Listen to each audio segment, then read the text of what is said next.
gaida gausin zamani. Ibrahima Maulana mun gaida gausin zamani. Ibrahima Maulana mun gaida gausin zamani. Da farko Allah zan sa rabbana kaliki mai dare mai rana Allah mai rabon arziki ƙara bani basira Allah zan yaban hadimi Shek Ibrahima alƙaulaki gausin zamani.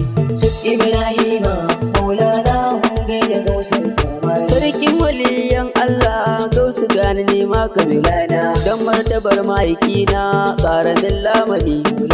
Kai kadai ne ka zamto sirri mai yawan lamani.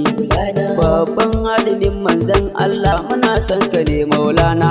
Ibrahima Maulana mun gaida gausin zamani. Gabanin sirrin da ke a ciki Allah na yaban hadimi.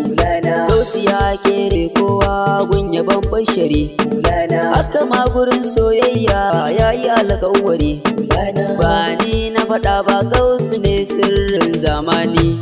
Ibrahima Maulana mun gaida gausin zamani. Gausu ya faɗi baitin nima ɗan gaba zan faɗa.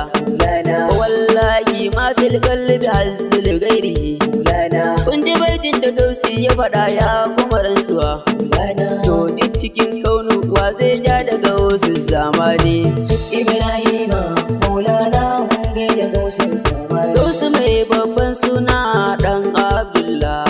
Masoyin manzan Allah Debullahi. Dukkanin masoyin manzan Allah zai so gausu. Shek Ibrahima alƙaulaki sirrin zamani. Ibrahima Maulana mun gaida gausin zamani. Barhama in yasi mai raba lamani. Ai mana lamani Maulana dan yaban naka ne. Mai tafiya cikin jirgi ko da babu mai. Sirrin san manzan Allah yana kunka ne Maulana.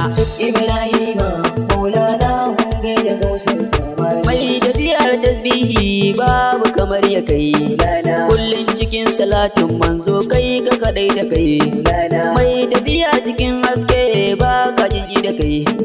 Duk cikin halittu ma kai ne gausin zamani. Ibrahima Maulana mun gaida gausin zamani. Khalifa Shek Tijjani babban hadimi. Neman ma'aikin Allah ɗahe mukammali. Sirrin Allah manzan Allah salati sai da kai. Don faɗi mutu zahara waye mini agaji Maulana. Ibrahima Maulana mun gaida gausin zamani. Mai islamiyya shehu hasken zamani. Mai faidatul Tijjani ka gama zamani. Mai tafiya cikin jirgi babban arabi. Mai kaula in yasi ka gama duniya Maulana. Ibrahima Maulana mun gaida gausin zamani. Gausu ayi min abuwa nan zan dakata. Khalifa ne sunana nan zan tsagaita. Ga waƙar nan gausi a duba min ita. Ba dan da katimul anbiya mai Makka. Ibrahima Maulana mun gaida gausin zamani.